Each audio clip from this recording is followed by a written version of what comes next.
Well, good evening, ladies and gentlemen. We are doing an early live chat with James tonight. We are going to forego the traditional headlines that we usually cover at the beginning of the show, and we're going to jump right in to some intriguing stories going back in Vancouver's history, and that is the ghost of Errol Flynn. Yes, a big time Hollywood actor that was known around the globe back in the 30s, the 40s, the 50s, and 60s. So we'll cover some of that and the mystery and intrigue and why people say his ghost still wanders the west end of Vancouver. We'll also take a look at the way in which Howard Hughes, the eccentric billionaire, came to Vancouver, spent 6 months, but was seen by nobody. He was virtually a ghost in the city. And you won't believe what he got up to at the Weston Bay Shore Hotel.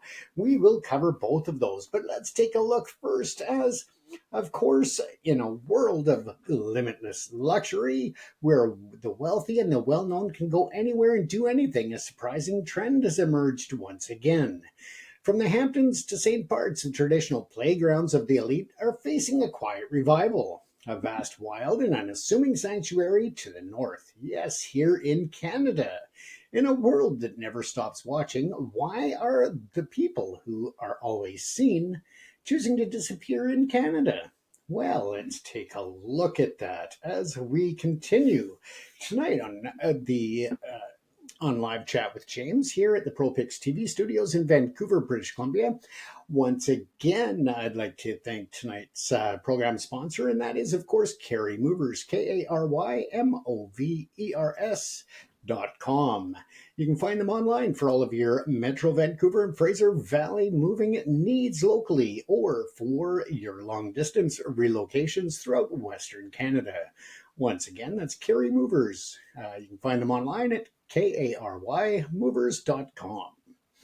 Now, welcome to the show. Tonight we're pulling back the curtain on one of the biggest untold stories in luxury travel. Yes, we're going to talk about why a lot of people are coming up to Canada. And when I'm talking about this particular story tonight, we're going to be talking about celebrities and people of high worth. And then we're going to get into the fun and the nitty-gritty of the visit of Howard Hughes back in 1972 when he was a germaphobe and took up 2 floors of the Weston Bay Shore Inn, which is now the Weston Bay Shore Hotel. And of course, we'll talk about the death of Errol Flynn in Vancouver, another celebrity that was world famous, and how it came to be that he passed away in Vancouver. So we'll get to those in just a bit. But let's first start with the Canadian attraction to the celebrities and the ultra rich. Now, it's not just about the stunning scenery or the friendly faces, though Canada has those in spades. It's about a powerful trifecta this country offers like nowhere else on earth. It's unparalleled privacy, the raw, soul-stirring nature, and a unique brand of quiet luxury that is redefining what it means to truly escape. We'll take you from the legendary lakeside estates of Ontario, where Hollywood royalty summers in secluded splendor, to the architectural marvels at the end of the world, or at least the edge anyway. We'll even journey to a place you'd never expect, a quiet prairie city that serves as a secret getaway to some of the most exclusive rural retreats on the continent. Yes, this is the story of the Canadian appeal. Now, the foundation of freedom, privacy, security, and quiet luxury. To understand why a star like Tom Hanks or a family like the Beckhams chooses Canada, you first have to understand what they're trying to escape.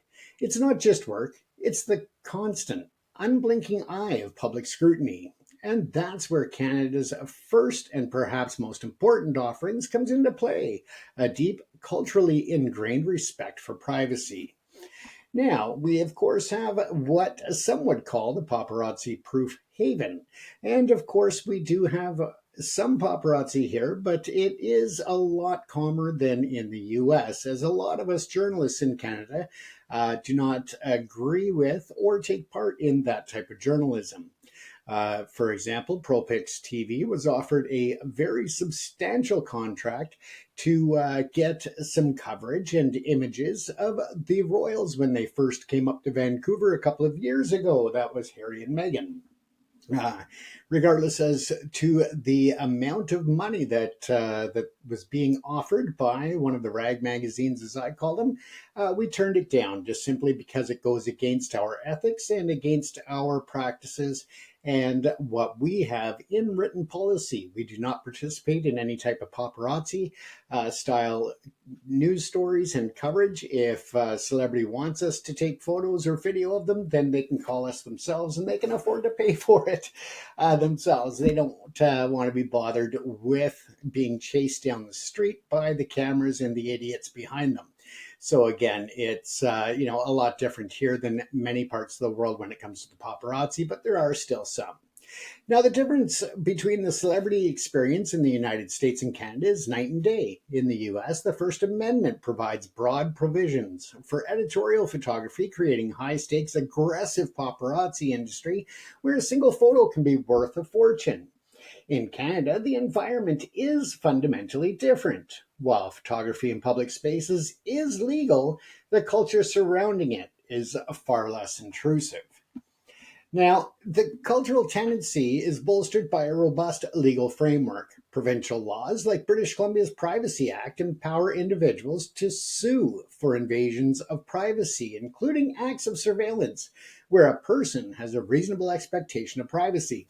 And we'll talk about that a little later in the show as well when we bring up about a paraglider that crashed into the side of a hotel trying to get photos of a celebrity. And we'll talk about that later. You'll get a kick out of that. Now, of course, as I said, the cultural tendency is bolstered by that robust framework that we were just talking about, and that really gives a higher level of privacy for every person in Canada. Now, this legislation, though not frequently tested in celebrity cases, creates a significant legal deterrent to the kind of relentless hounding seen elsewhere. The result is a place where public figures feel that they can live relatively undisturbed lives. Now, a photo of Demi Moore and Ashton Kutcher skiing in Whistler. That came up several years ago, and then they were at a coffee shop that they visited and such. Now, when we take a look at that story, the ski trip to Whistler, their guide recounted how when they stopped for coffee, they were certainly recognized. Staff came out for a peek, but no one really approached them. No one asked for a photo. They were simply allowed to be. It's this culture of respect and distance that is, for many, the ultimate luxury. It's not about being invisible, but about being treated as a person first and a personality second. This is reinforced by Canada's approach to the right of publicity, which is rooted in unfair competition law, creating a less commercially frenzied environment around celebrities' image compared to the US system based in privacy law. So again, it's some would say a fortress of Canada. Yes, security for the elite, but it covers everyone. Now, as we look at this further, for high net worth individuals, privacy is intrinsically linked to security. In the 21st century, that means that building a fortress that is both physical and digital. The physical side is what you might expect, sprawling, secluded properties with layers of protection. Barriers like fences and natural landscape features are the first line of defense, followed by controlled access gates, motion-activated lighting, and sophisticated intrusion detection sensors, infrared, ultrasonic, that create an invisible perimeter. Inside the homes are often hardened with reinforced doors, windows, and may even include a self-sufficient safe room with their own communication systems and power source. Now, when we look at this, the modern threat is often silent and invisible. Successfully, in Canada, people are just hanging out, and they when they're in high public visibility, they can be unfortunately targeted by cyber criminals as opposed to people on the streets or breaking into homes and such. Now, leaked home addresses, travel itineraries, and even photos of new art acquisition can provide an entry point for a sophisticated attack. These aren't just financial threats, they are reputational. Hackers can take over your social media accounts to post offensive content or use deepfake technology to damage a person's character. To counter this, an entire industry has emerged offering digital risk assessments, family wide training in cyber hygiene, and crucially, specialized cyber insurance policies. These aren't standard policies. They are crisis management tools providing access to public relations and legal experts who can work to remove false information from the internet and restore a damaged reputation. And yes, ProPix Media does have a division that monitors AI and does exactly that. We respond, we have mitigation and response plans for certain individuals that are our clients in the world of online security and media monitoring.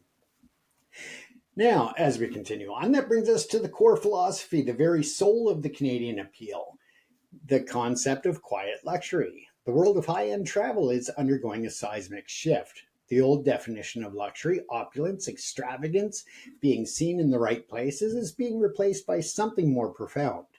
The new luxury, sometimes called silent luxury, is about understated elegance, authenticity, and deeply personal experiences. It prioritizes quality craftsmanship and a connection to place over flashy branding and conspicuous consumption. Canada is the physical embodiment of this ethos. Its luxury isn't found in gilded halls, but in serene ambience of a private villa overlooking a pristine lake or a bespoke adventure tailored to an individual's desires. It's a philosophy that resonates deeply with those whose lives are a constant performance. For them, true wealth is the ability to disconnect. Psychologically, the appeal is powerful. The vast remote landscapes of Canada offer more than just a beautiful backdrop. They provide a mental reset, the experience of awe, of standing before a glacier or under a sky filled with stars. And it's proven to increase happiness and shift one's perspective on life. It's a journey inward, an escape from the noise of the world to the foreign lands of one's own mind, fostering resilience and a renewed sense of self. The country's very geography, its immense, sparsely populated wilderness, it's the ultimate enabler of this escape. Now, this physical seclusion naturally enhances privacy, making it difficult and economically unviable for persistent paparazzi culture to thrive on the same scale as it can elsewhere. This geographic advantage is then amplified by the legal and cultural framework that prioritizes personal space. It is the seamless integration of place, law, and culture that creates a self reinforcing sanctuary. The environment allows for privacy, which in turn fosters a culture of quiet, experience based luxury. This attracts individuals seeking precisely that combination, further cementing Canada's reputation as a haven where the focus is not being seen, but on the freedom to simply be. Now, as we have a bit more to this report, I think that we will take a break from that and let's go to our first other feature story. And we'll start with Errol Flynn. Yes, the legendary Hollywood actor, dancer, entertainer. He was in dozens, if not over 100 different films and television shows like Robin Hood and many others. Now, Errol Flynn, of course, was known around the world, but he came to Vancouver for various reasons on various accounts. But let's talk about this particular one. And this is, of course, something that is part true crime mystery and part bizarre black comedy. It's the story of an ending, not just any ending, but the final strange chapter in the life of cinema's most enduring icons. Yes, Errol Flynn. The end of the line, an unlikely final scene for him. Yes, the story doesn't end on a glittering Hollywood soundstage or in a lavish Beverly Hills mansion. It ended here in Vancouver, yes, at 1310 Burnaby Street in Vancouver, British Columbia. It is a quaint and unremarkable two-story walk-up nestled in the city's quiet West End. But on October the 14th, 1959, this building became an unlikely and macabre landmark in the annals of Hollywood history. Yes, inside, in the bedroom of apartment 201, a man was dying. But this wasn't just any man, this was Errol Flynn, the definitive Captain Blood, the quintessential Robin Hood, the swashbuckling hero who had laughed in the face of death and charmed millions on the silver screen.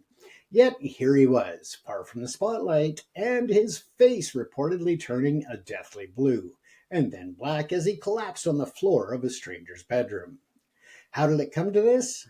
How did one of the most virile, celebrated, and seemingly invincible movie stars of the Golden Age end up here? Broke, ravaged by illness, and dying an ignominious death. So far from the glitz and glamour he had so once completely embodied. To understand the end, we have to go back to the beginning of his final journey. It was a fading star's last gambit. Flynn's trip to Vancouver wasn't a vacation. It was a desperate, last-ditch effort to save himself. It was a story of profound decline, financial ruin, and one final, ill-fated roll of the dice. Now, when we look at the man who arrived in Vancouver, yes, when Errol Flynn arrived in Vancouver on October the 9th, 1959, he was a ghost of his former self. People who encountered him were reportedly appalled by his disheveled and bloated appearance. At just 50 years old, he looked decades older, his body a testament to the life lived without limits. His career, once meteoric, was now flagging, tarnished by years of scandal and a series of devastating financial blows. The key catalyst for his financial desperation was the disastrous, never completed production of The Story of William Tell. Flynn had poured his own money into the film, and when the project collapsed mid-shoot, it left him financially shattered. This ruin was compounded by a body in open revolt. Flynn was suffering from the effects of two previous heart attacks, recurrent bouts of malaria, and a persistent intestinal infection. Not to mention, he also suffered from chronic debilitating back pain, which had at times he treated with heroin. Most critically, he was afflicted with advanced portal cirrhosis of the liver, a condition that doctors warned would likely kill him within a year, even if he survived another heart attack. Just 1 month before his trip to Vancouver, an ECG had prompted his doctor to give him a stark warning: scale back the lifestyle or face the consequences. He was, as one observer noted, a ticking time bomb. His physical and financial states were collapsing in tragic, perfect parallel. The very lifestyle of excess that his fame had enabled was now destroying his body, while the same hubris and poor judgment had annihilated his fortune. His trip to Vancouver wasn't merely a business venture, it was the inevitable collision point for these two tracks of self destruction. He was fleeing creditors while his body was running out of time. The eventual coroner's ruling of natural causes was a clinical term that belied the stark reality. This was a death by lifestyle. His darling woodsy Beverly Adland. Yes, Flynn did not arrive in Vancouver alone. By his side was a 17-year-old companion, Beverly Adland. Their relationship was already a public scandal upon landing. Flynn was asked by a Vancouver Sun journalist why he preferred such young women. The paper noted his reply was brief, succinct, direct, and detailed, a crude public admission of his tastes. The affair had begun when Beverly was just 15 years old, lured to a mansion for sham audition that was merely a pretense for seduction. This was familiar territory for Flynn, who had been famously acquitted on 2 counts of statutory rape in 1942. A critical and disturbing figure in his predatory romance was Beverly's own mother, Florence Adland. Described by Described as a fame-worshipping and uncultured stage mother, Florence actively encouraged the illegal relationship, viewing the aging alcoholic star as her daughter's ticket to fame. Her tell-all memoir, aptly titled "The Big Love," is a grotesque chronicle of Hollywood exploitation. By 1959, however, the dynamic had shifted into something more complex. It was a deeply unhealthy, yet mutually dependent arrangement. Flynn, a physical and emotional wreck who had alienated most of his friends and family, desperately needed a caretaker who wouldn't judge his catastrophic decline. Beverly, in turn, still clung to hope that Flynn could deliver on his promise to make her a star, a promise that resulted in the disastrous self produced film. Cuban Rebel Girls, yes, that was the film. He was her last best chance at a career. She was his last source of comfort and care. The strange symbiosis explains why she, and only she, was by his side at the very end.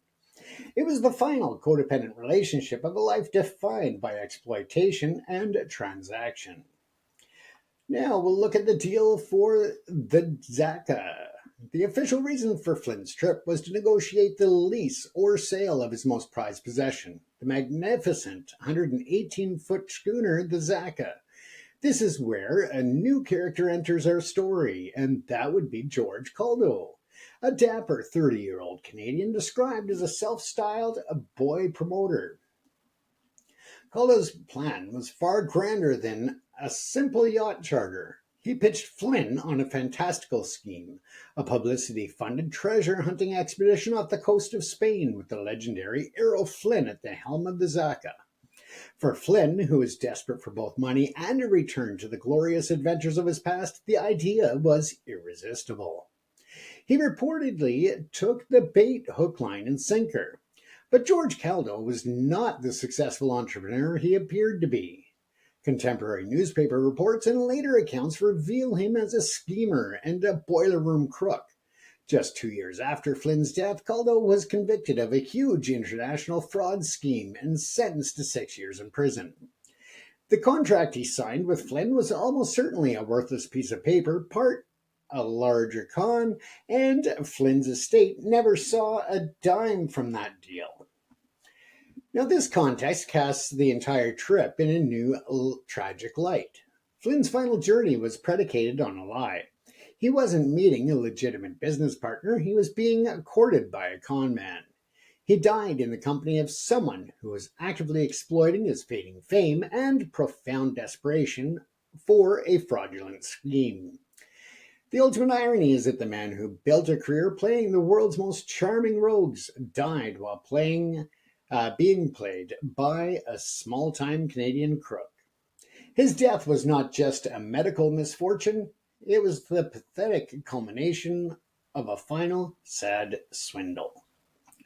Now, the final performance. Yes, let's look at the 24-hour timeline.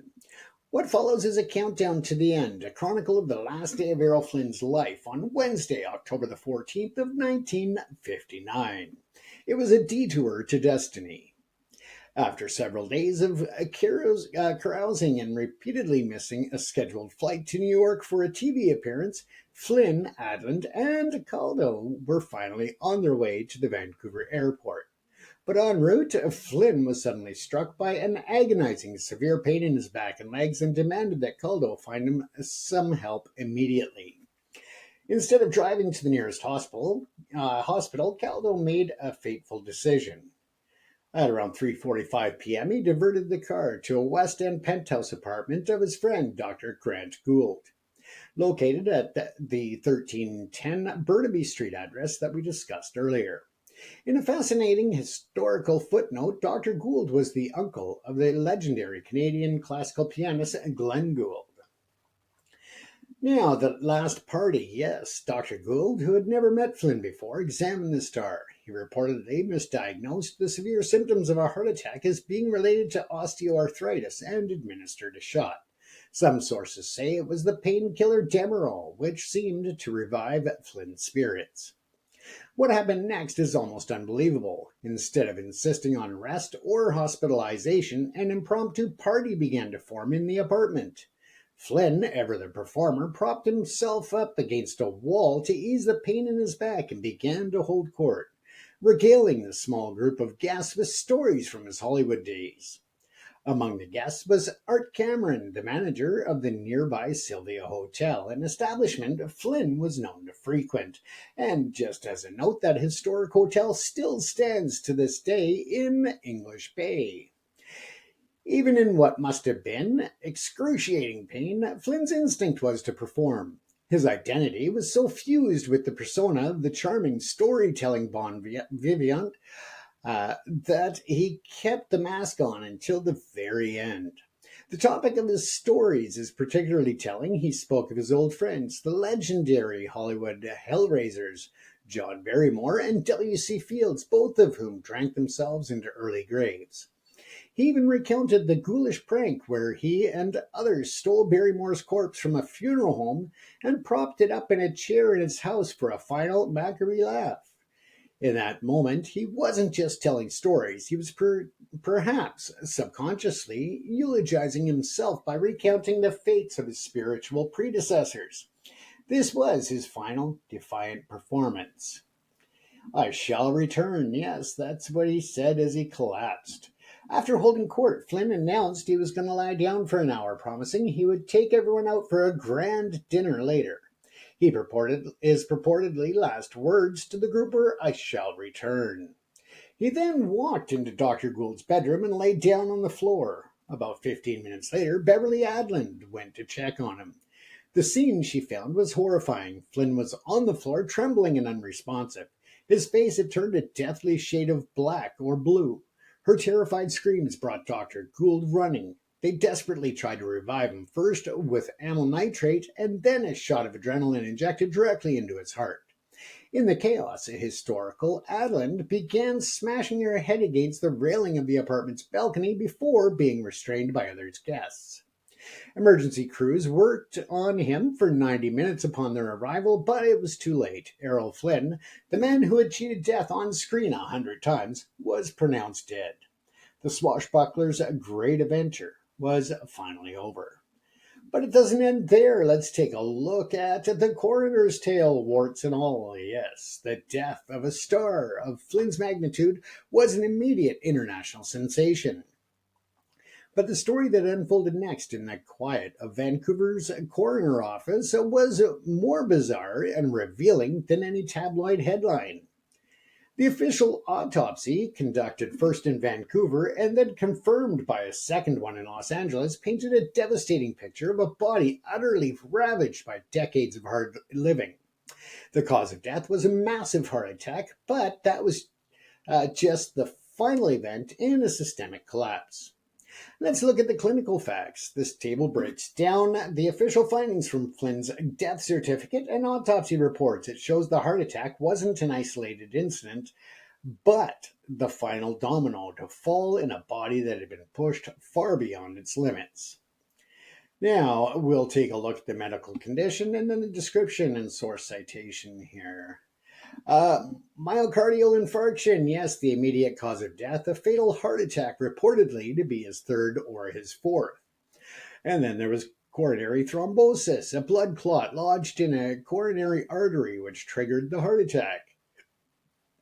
Coronary atherosclerosis, and I probably mispronounced that, my apologies. Severe hardening and narrowing of the heart's arteries due to extensive plaque buildup from the years of abuse. And then he had the portal cirrhosis of the liver, advanced irreversible scarring of the liver, primarily from chronic heavy alcoholism. The organ was described as degenerate. This condition alone was so severe, it likely would have killed him within the year.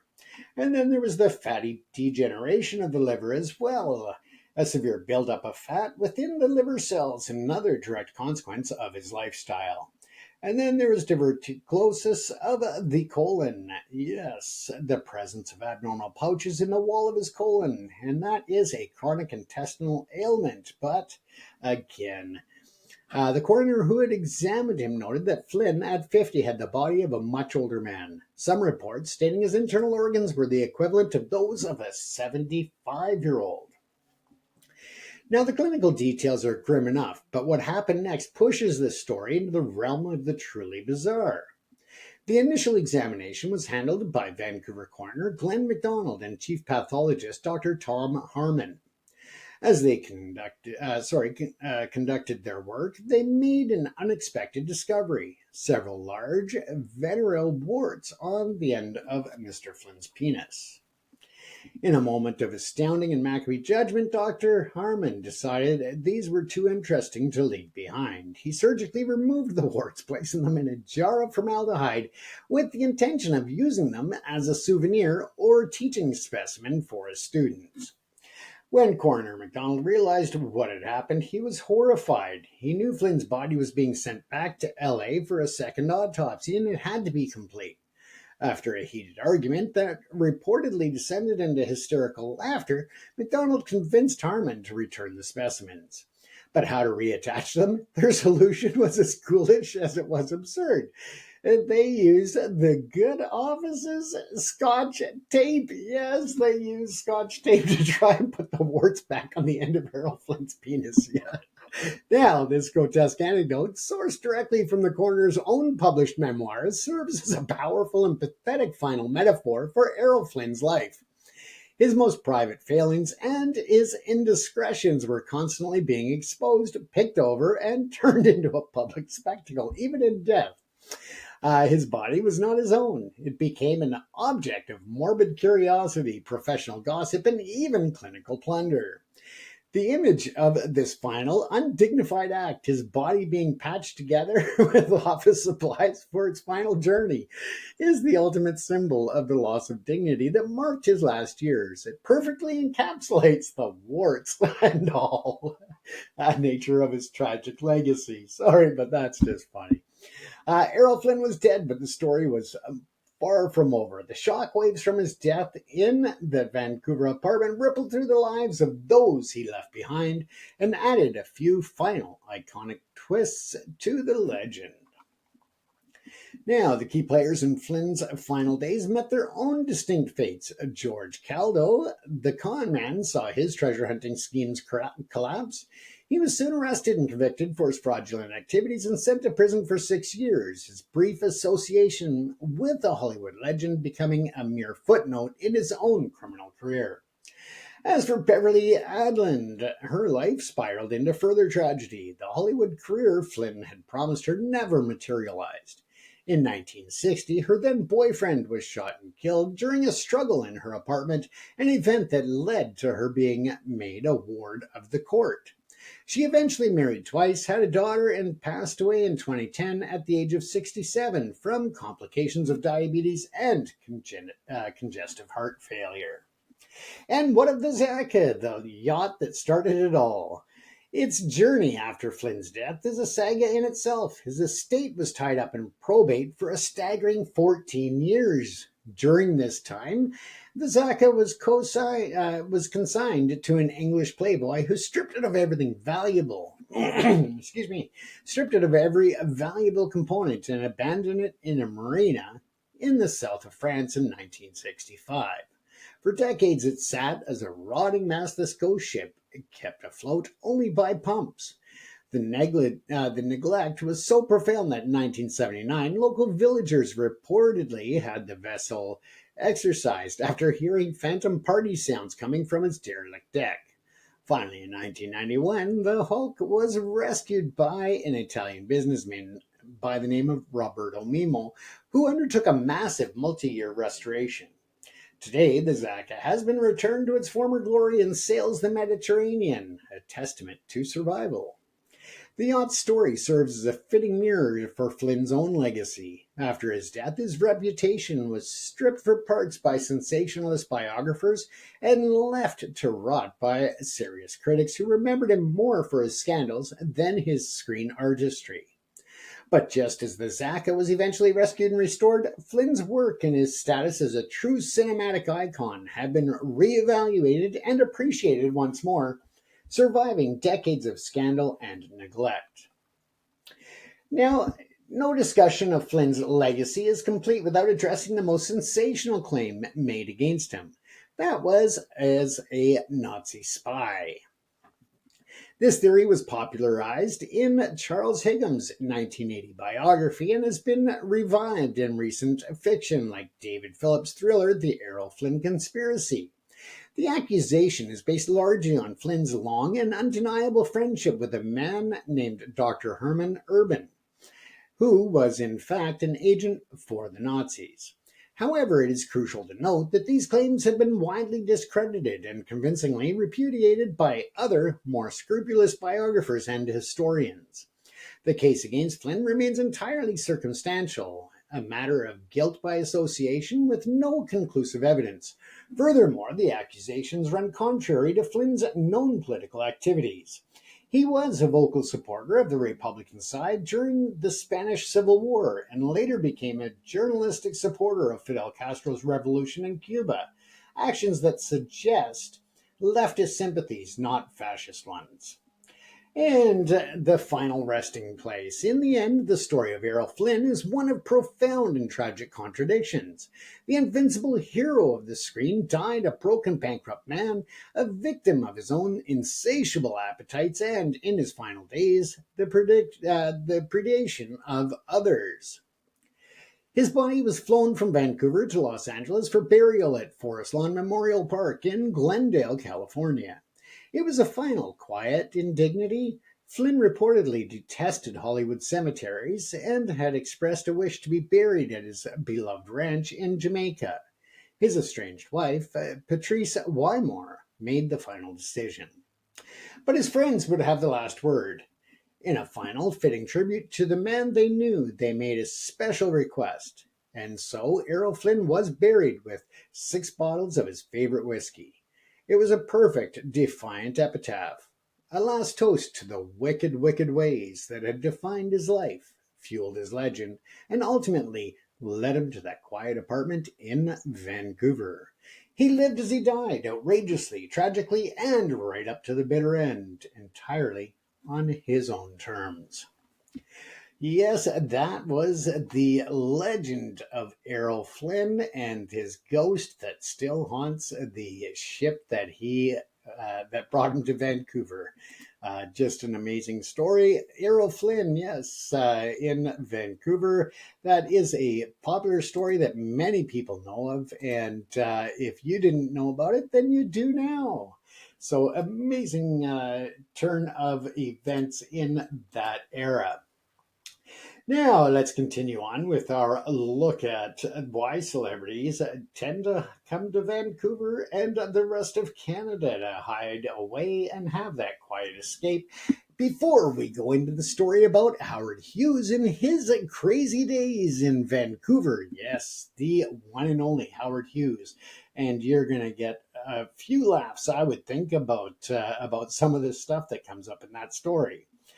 Now, of course, we know that looking at Toronto from the point of view of celebrities, we've seen many red carpet events from the Toronto International Film Festival, like Angelina Jolie, Nicole Kidman, and Amy Adams posing for cameras.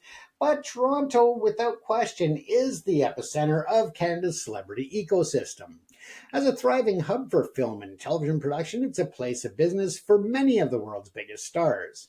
Every September, the city transforms into a global stage for the TIFF, or Toronto International Film Festival, also known as TIFF. It's drawing an incredible concentration of A-list talent every year. It is on the map. Now, this constant exposure has bred a unique urban culture, one that is accustomed to and largely unfazed by celebrity presence. This is very similar to Vancouver. Now, stars who need to work in a major city, Toronto offers an ideal blend of world class amenities and respite from the intense scrutiny of Hollywood.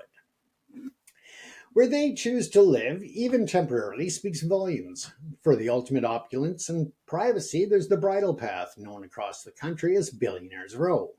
It's an enclave of palatial mansions on sprawling multi acre lots. This is where you'll find Drake's custom built 50,000 square foot manor, a marvel of limestone and bronze, and where icons like Prince and Celine Dion once owned estates. For those who prefer urban sophistication, there's Yorkville. Yes, this is Toronto's answer to Fifth Avenue or Rodeo Drive. A chic neighborhood of elegant Victorian homes, luxury condominiums, and the city's finest boutiques and restaurants.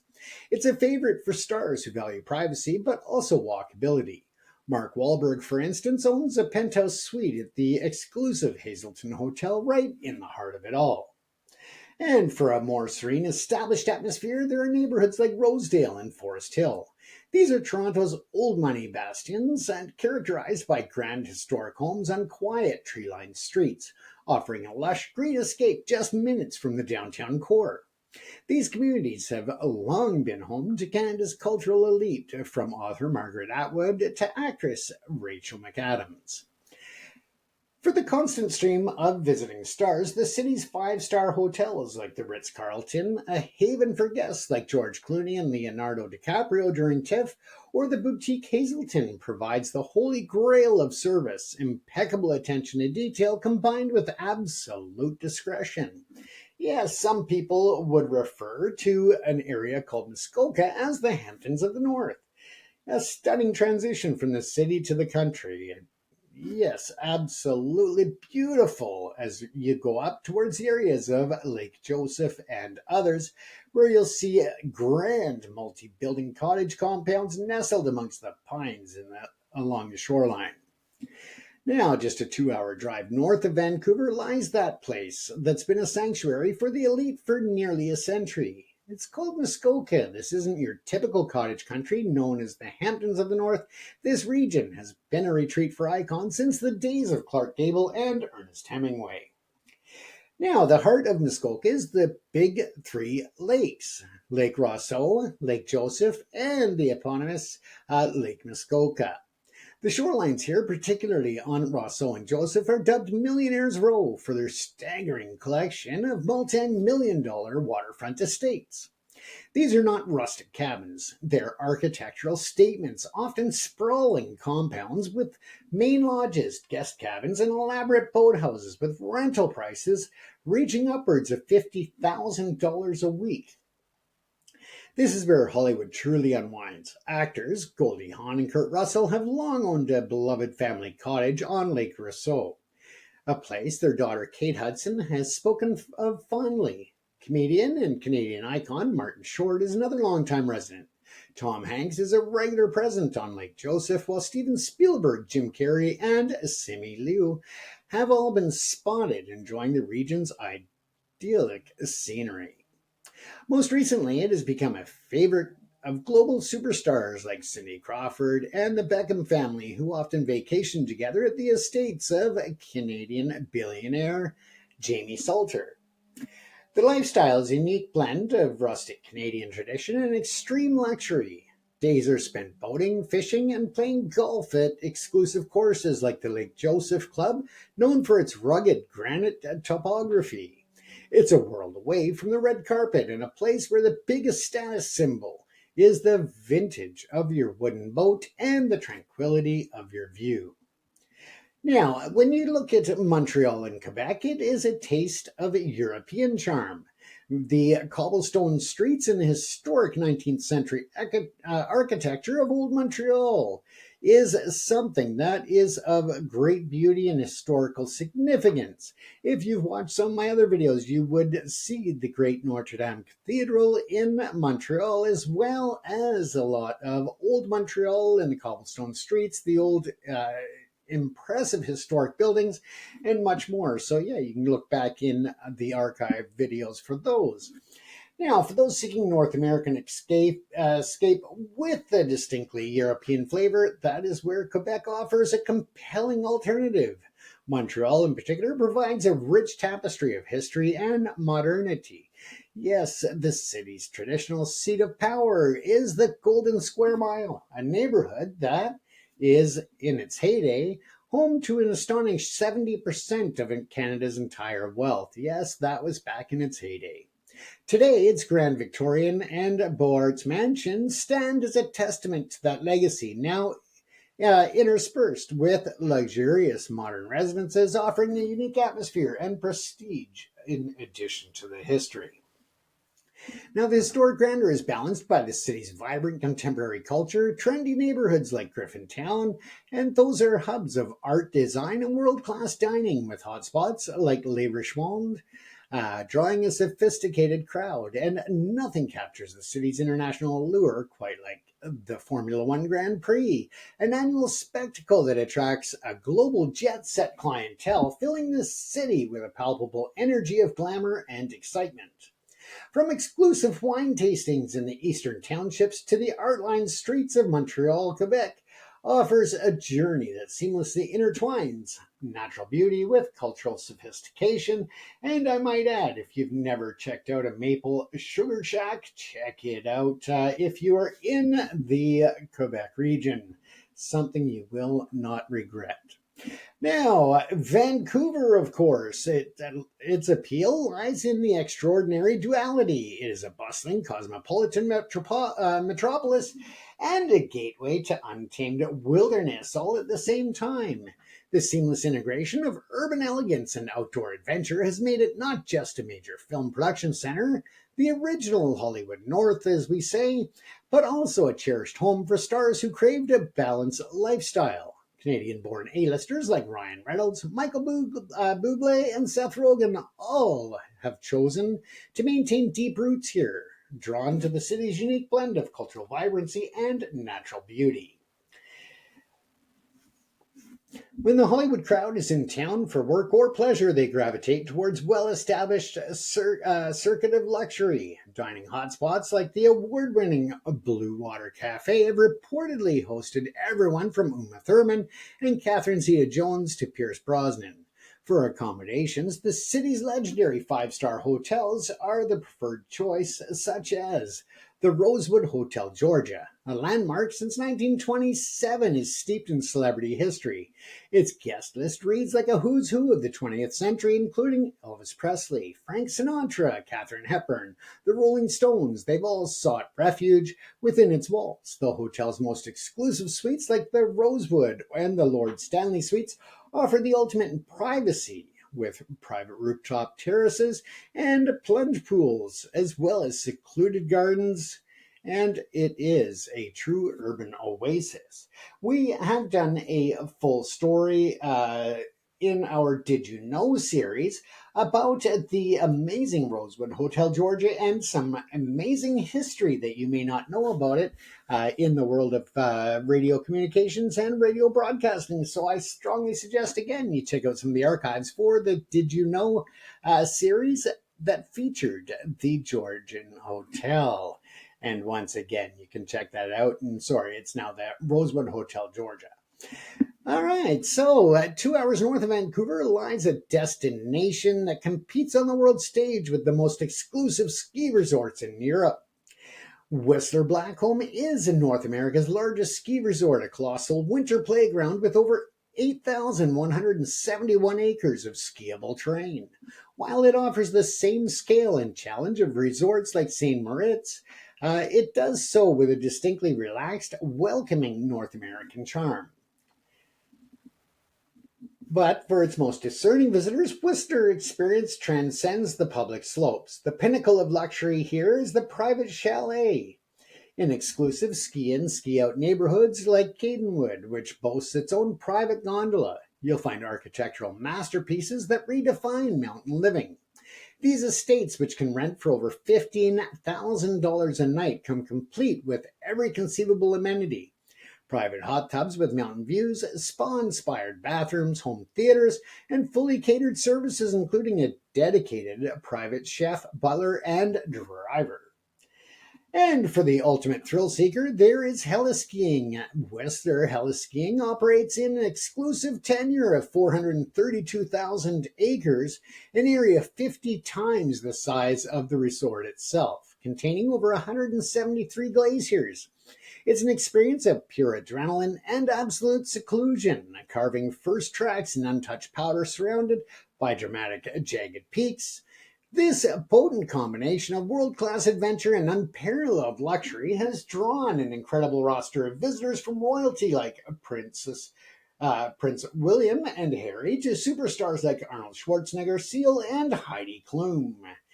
The Rockies are a postcard perfection in Banff and Lake Louise if you head out of British Columbia towards Alberta or into Alberta. Yes, absolutely deep in the heart of the Canadian Rockies lies a landscape so pristine, so overwhelmingly beautiful, it almost defies belief. This is Banff National Park, Canada's first national park and a UNESCO World Heritage Site. The primary attraction here is nature in its most majestic form, towering mountains that pierce the sky, rivers of ancient ice, and lakes so brilliantly colored they seem unreal. Now, if you follow me, of course, you've seen that many times where I've visited Banff, Jasper, Lake Louise, and brought you along with videos and images. So I hope you've enjoyed those. And of course, we will have more coming to you over the next year on those regions as well. Now, the luxury experience in this natural paradise is anchored by two of the most iconic hotels in the world, the Fairmont Banff Springs and that one is known as the legendary castle in the Rockies, and its sister property, the Fairmont Chateau Lake Louise, are more than just hotels, though. They are natural treasures. The chateau, a masterpiece of Renaissance revival architecture, has graced the shores of Lake Louise for over a century, evolving from a simple log cabin for alpinists into a 539-room, five-star resort. Their history is interwoven with the visits of the world's elite. Both have hosted royalty, including Queen Elizabeth II and King George. Winston Churchill also stayed at the Banff Springs in 1929. And in the summer of 1953, Marilyn Monroe made the hotel her home while filming the movie River of No Return, her presence forever cementing its glamorous legacy.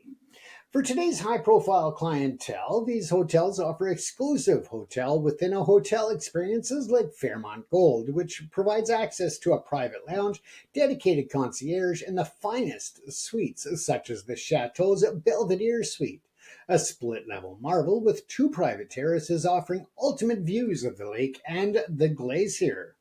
And again, the Banff Springs Hotel, just in a beautiful piece of architecture.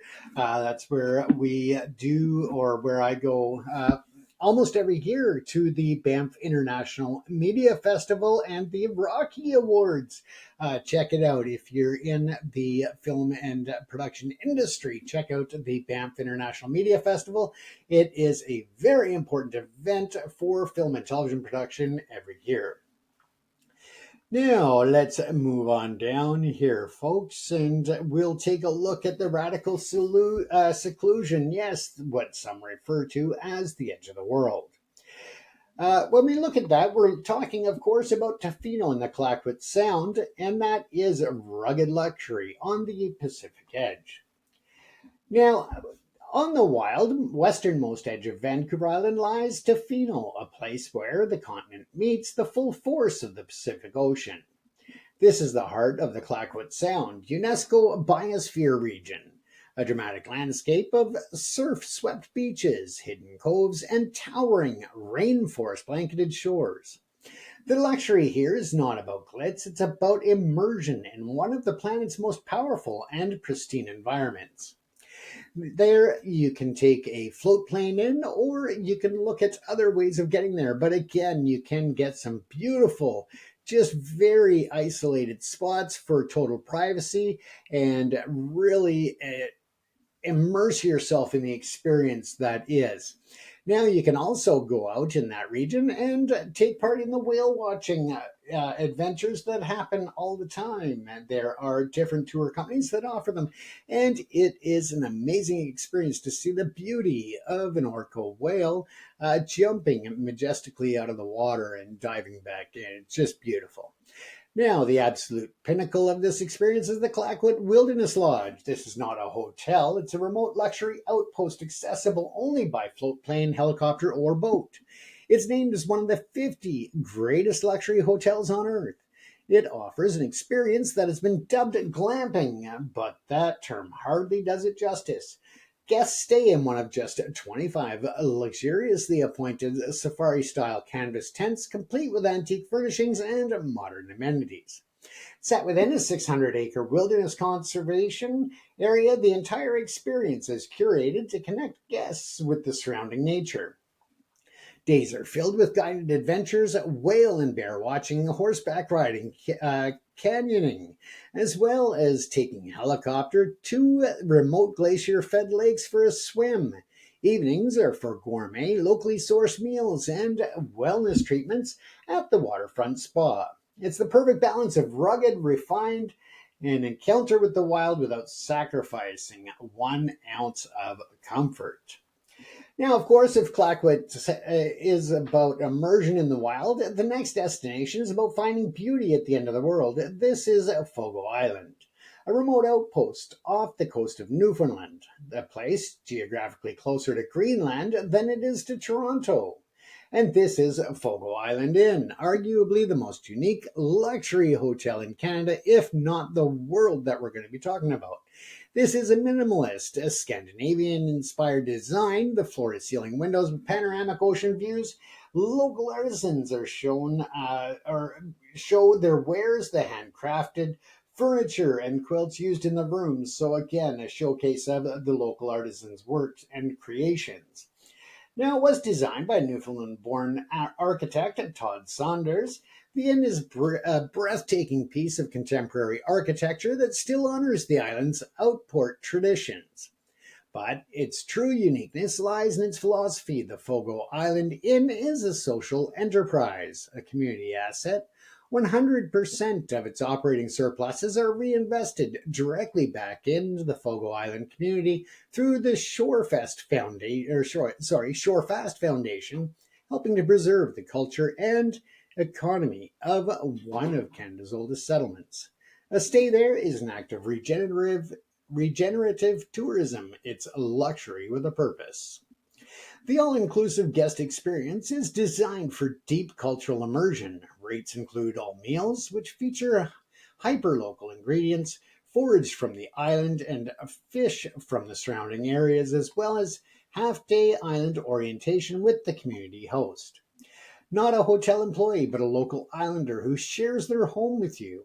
Guests can join locals for a boil up in a remote cabin, or go on iceberg and whale watching tours, or simply sit by the wood burning stove in their suite and watch the dramatic North Atlantic weather roll in.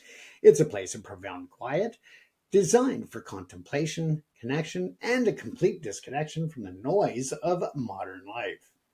Now, we'll also take a look at Lethbridge. Yes, a beautiful part of Canada in the prairies, in Alberta to be specific. And of course, we've explored the glittering cities, the legendary lakes, and the remote coastal frontiers. But for the truly discerning, for those who have moved beyond the need for a recognizable brand or a famous address, Canada offers one final ultimate form of luxury, and that is anonymity. And the key to this world can be found in a place you would never expect. Yes, as I said, it is Lethbridge, Alberta, a thriving city of over 100,000 people with a university, a rich agricultural heritage, and a vibrant local culture. What you won't find here are five-star resorts or Michelin-starred restaurants, and that is precisely the point. For a certain type of high net worth individual, Lethbridge's greatest asset is that it's completely off the global luxury map. It's a place to land a private jet and pass through without raising a single eyebrow. It is the perfect, discreet entry point, a ghost entry to a region of stunning natural beauty and some of the country's most private rural retreats. The very lack of a traditional luxury infrastructure is what makes it a priceless asset for this clientele. It represents an evolution in the mindset of the ultra famous, a graduation beyond the need for the validation that comes with being seen at well-known resort. Here, the priority is the experience of complete and total privacy, and that begins with arriving in a place no one expects you to be. Now, the first of these hidden worlds is the Canadian Badlands. 75 million years ago, this was a subtropical paradise roamed by dinosaurs. Today, it is a stunning moonlight landscape that contains some of the largest deposits of dinosaur fossils on Earth. It's a place that feels ancient, cinematic, and profoundly empty. Next, just a short drive away, the landscape transforms again. This is a Waterton Lakes National Park that we speak of, a UNESCO World Heritage Site that marks the stunning collision of the prairies and the Rockies. It's a place of incredible ecologically diversity and, of course, home to more than half of Alberta's plant species and a dense concentration of wildlife, all within a relatively small accessible area. For those in the know, Waterton offers the grandeur of the Rockies with a fraction of the crowds of Banff, providing a more intimate and serene experience, especially in the fall and winter when it's a destination renowned for its peaceful solitude. Now, we can look at other true destinations such as the Thanksgiving Ranch, another beautiful private retreat in the far southwest corner of Alberta.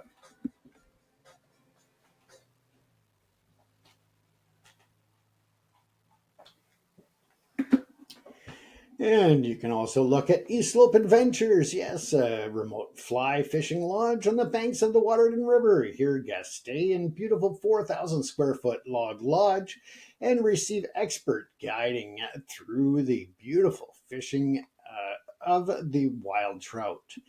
Yes, it is amazing what you can find in Canada, folks. And that is where we'll end that part of the reason why the celebrities and net worth individuals like to call Canada as one of their best or favorite vacation locations.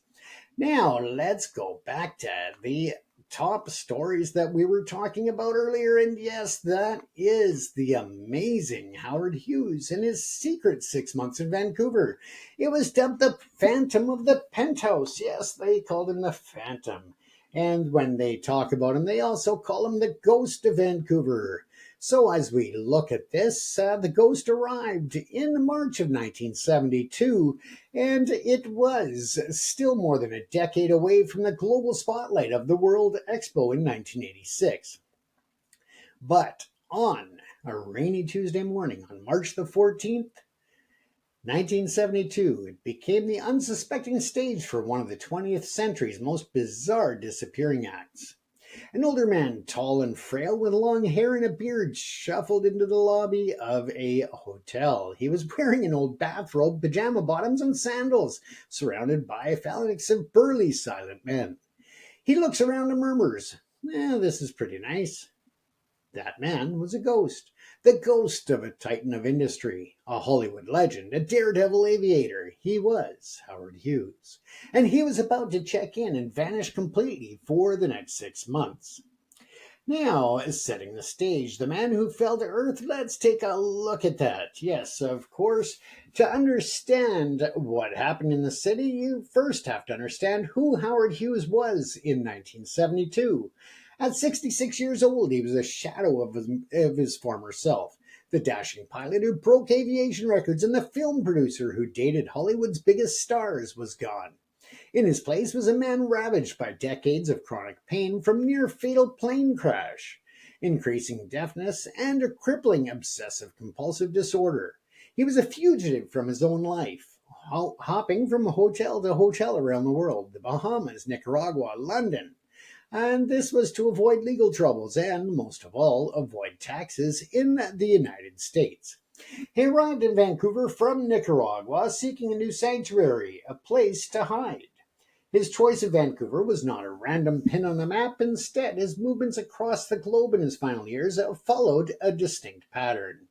After fleeing Las Vegas in 1970, his itinerary, the Bahamas, Nicaragua, and then Vancouver, reveals a calculated strategy. Each location offered a degree of seclusion and, more importantly, a legal and tax jurisdiction outside of the reach of the American government he so profoundly distrusted. Vancouver represented a specific strategic choice. It offered the modern infrastructure of a major city, including a luxury hotel on the water perfectly suited for a man arriving by seaplane. while still providing the critical buffer of being in a different country. His arrival was not an impulse, it was a deliberate chess move in his lifelong game against the US government and the taxman.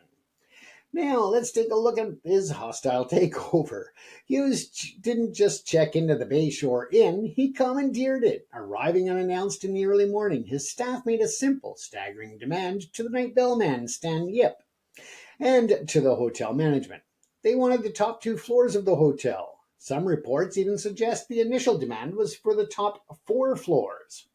The manager understandably informed them that the hotel was full and there were no vacancies for any other guest. That would have to have been the end of the conversation. But for Howard Hughes, he was not quite any other guest, now was he? No, Hughes' response has become a cornerstone of Vancouver legend. His staff relayed the billionaire's blunt message: if I don't get the rooms, I'm buying the hotel. But this was no idle threat. The management of the Bayshore was well aware of Hughes's history. Just a few years earlier, on Thanksgiving Day 1966, he had moved into the penthouse of the Desert Inn in Las Vegas. When his reservation expired and the management tried to evict him, Hughes refused to leave. Instead, he simply bought the hotel for $13.2 million, and that was far more than it was worth at the time. Faced with a man who treated hotels like chess pieces, the Bayshore's management knew the threat was credible. They relented. Howard Hughes had his sanctuary. Now, the moment he moved in, an iron curtain of secrecy fell over the top of the Bayshore Hotel, or at the time known as the Bayshore Inn. Now, the takeover of the space was absolute and immediate. The windows of the penthouse suite, which offered stunning views of Cold Harbor, were promptly blacked out with tape and heavy curtains to prevent any glimpse from the outside. Guest elevators were shut off to his floors, rendering inaccessible to anyone but his personal staff who possessed a special key. Security cameras were installed to monitor the hallways, ensuring his isolation was complete. No hotel staff, no maids, no bellmen, no managers were permitted anywhere near him. Only his hand-picked personal entourage had access. For the next 6 months, Howard Hughes would be a complete phantom in his own penthouse. Now, this dramatic seizure of the hotel's top floors was more than just a whim of an eccentric billionaire. It was a perfect microcosm of his entire late-life operational strategy. The process was a clinical execution of his will. First, he identified a need, a secure, isolated place to live. Second, he applied overwhelming financial force to bypass all rules and social norms, encapsulated in the raw power of the "I'll buy the hotel" ultimatum. This demonstrated his core belief that money could solve any logistical problem and bend reality to his desires. Finally, he established an immediate, total, and impenetrable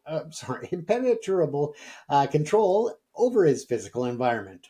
This wasn't just about a desire for privacy, it was a desperate attempt to create a sterile, predictable world that he could dominate, a fortress against the chaos of the outside world and the germs he so pathologically feared. The Bayshore takeover was the template for how he managed his entire existence, with money, intimidation, and the creation of a hermetically sealed reality.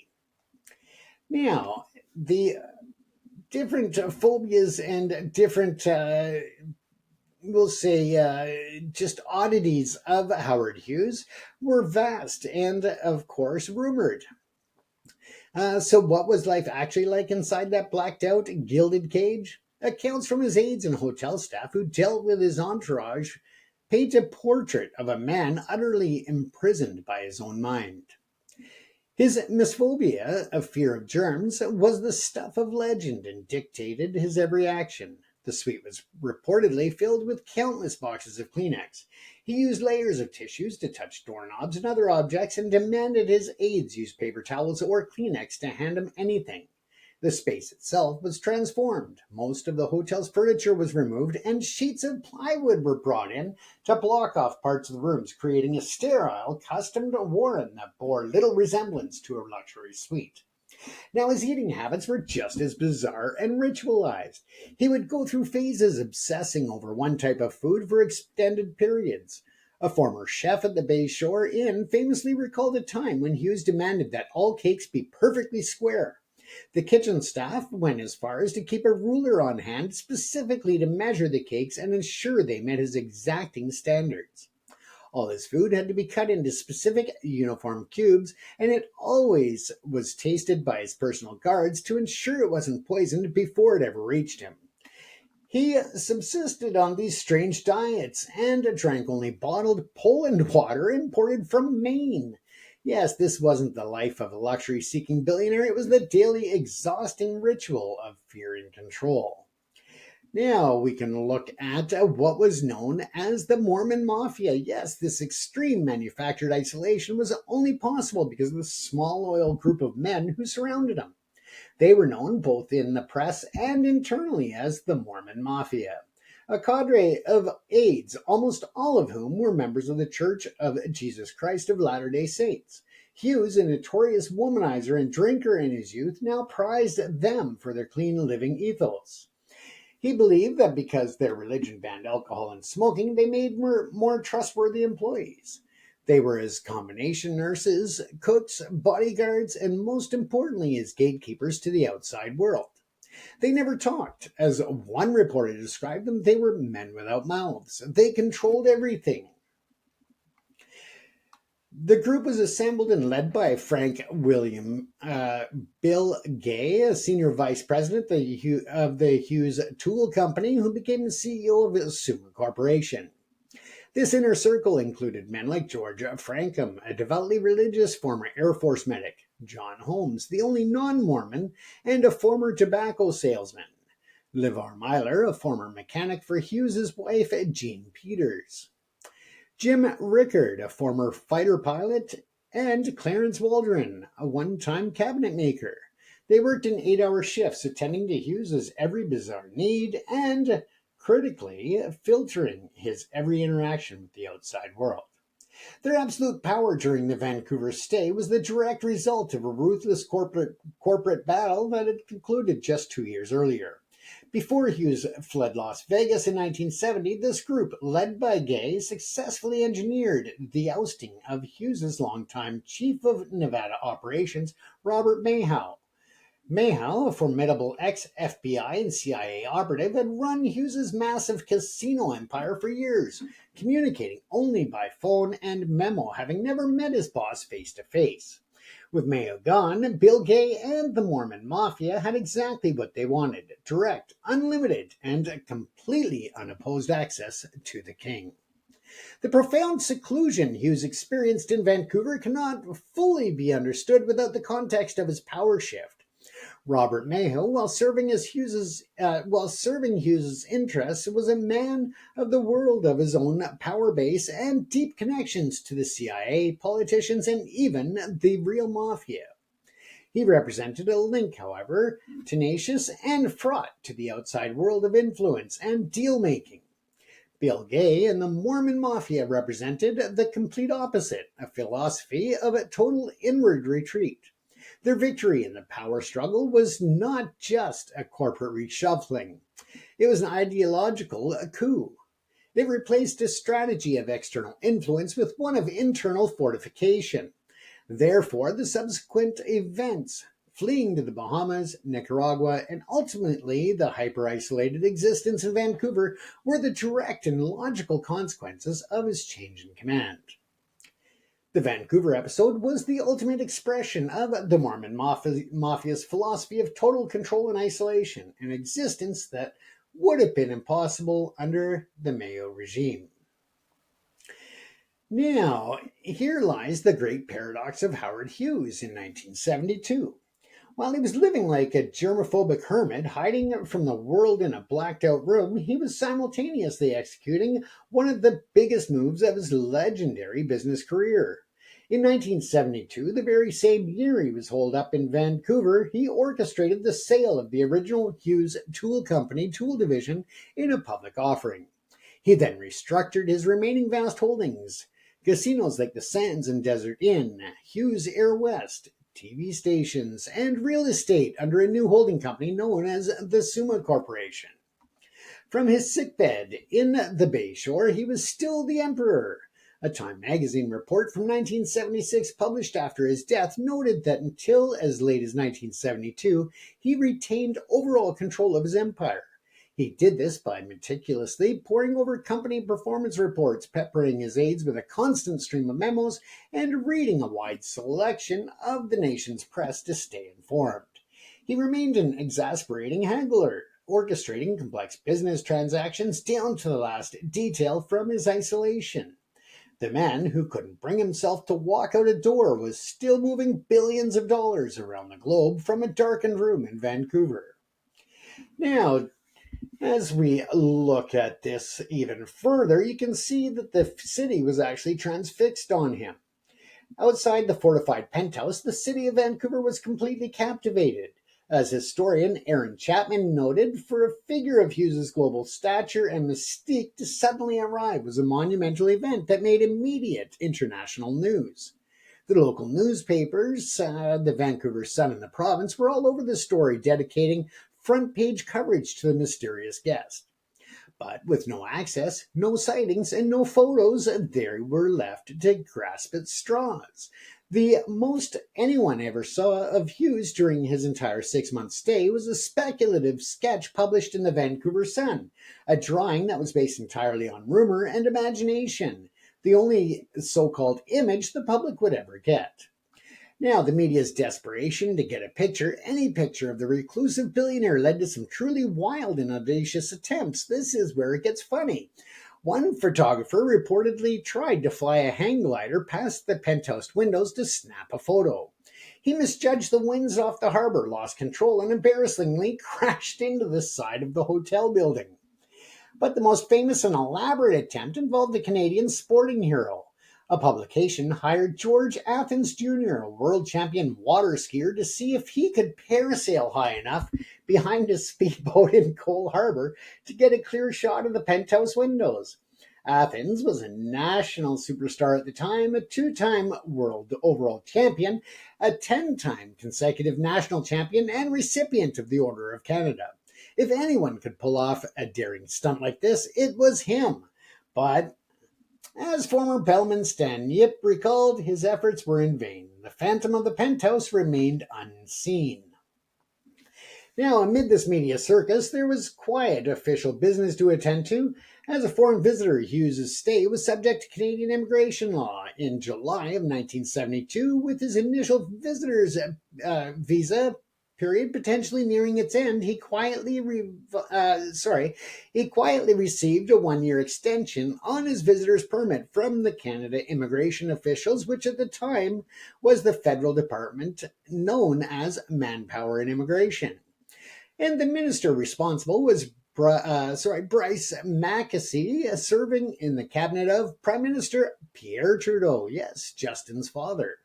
The world's most famous recluse was, for the moment, a legal and legitimate resident of Canada. Now, this detail highlights a fascinating contradiction. On the outside, there was a wild, almost comical media spectacle with crashing hang gliders and parasailing athletes, a public drama fueled by myth and rumor, yet on the inside, completely hidden from view, the mundane, quiet machinery of a government bureaucracy was at work. An immigration official following standard procedure.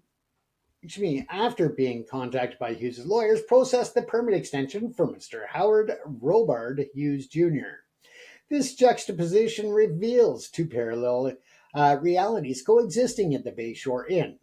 There was the public myth of Howard Hughes, which was chaotic, sensational, and larger than life. And then there was the private reality, which involved lawyers, accountants, and government officials interacting with his corporate empire in a structured, almost banal way. It demonstrates that even in his profound self-imposed isolation, Hughes' existence was still bound by the ordinary rules of paperwork and, of course, adhering to state regulations and rules. Now, Hughes' departure from Vancouver was just as sudden and mysterious as his arrival. He stayed for almost exactly 6 months, disappearing just 1 day shy of the 180-day threshold. Why the sudden exit? Well, the answer is quite simple and speaks to a phobia that may have been stronger than his fear of germs. Yes, you got it, taxes. If there was one thing Howard Hughes hated more than germs, it was taxes. Staying in Canada for a full 6 months would have likely made him a resident for tax purposes under Canadian law. This would have forced him to declare his assets to the Canadian government and subject his vast fortune to their scrutiny and taxation. That was a non starter for the man who spent his life creating corporate structures to outmaneuver the IRS. So, in early September 1972, he once again vanished. No one from the hotel saw him leave. He was spirited away in the dead of night, just as he had arrived.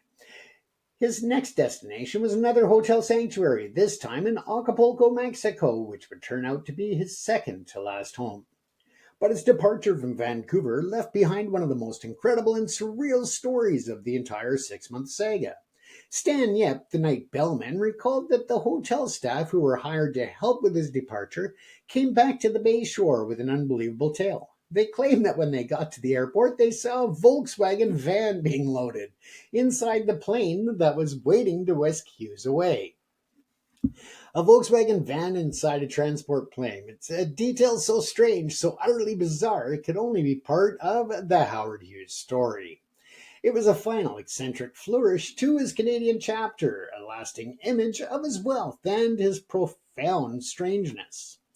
Now, when hotel staff were finally allowed back into the penthouse suite after the departure, they found a strange and desolate scene.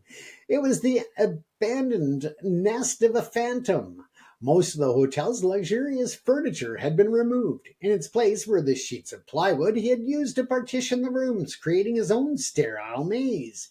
And everywhere there were empty Kleenex boxes, a testament to his all-consuming phobia. The suite was sterile, empty shell that gave little clue to the billionaire that had occupied it, except for the lingering aura of his deep and profound eccentricities.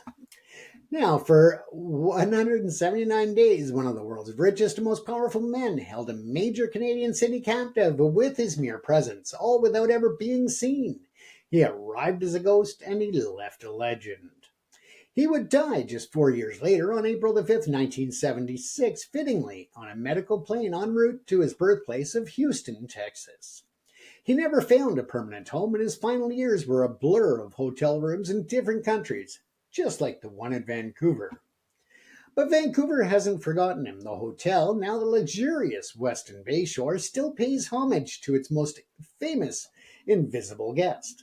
The penthouse he occupied is now officially named the Howard Hughes Suite, a top-tier luxury accommodation that can demand thousands of dollars a night. And for years, the hotel featured a chic aviation-themed lounge, a direct tribute to Hughes and his love of flight and his mysterious time at the hotel. His ghost has become a permanent part of the city's lore, a marketable piece of its history. Now, the story of Howard Hughes in Vancouver is more than just a quirky historical anecdote. It's a profound tale of contrast, the immense power of his wealth versus the crippling power of his illness. The global media spectacle versus the silent, lonely reality inside a blacked out room. It's the story of a man who conquered the skies, Hollywood, and the world of business, but who ultimately was conquered and imprisoned by the labyrinth of his own mind. His secret 6 months in Vancouver stand as one of the final and most poignant testaments to that tragic self-imposed isolation. Thank you for joining me once again on this extended version of Live Chat with James. Once again, make sure that you leave your comments below and share stories or thoughts that you have on the topics that we've covered tonight or on anything else that you'd like to see us cover in the future. Once again, you're watching ProPix TV. This has been another Live Chat with James. Thanks for tuning in. We're coming to you from Vancouver, BC, and we'll see you again tomorrow night.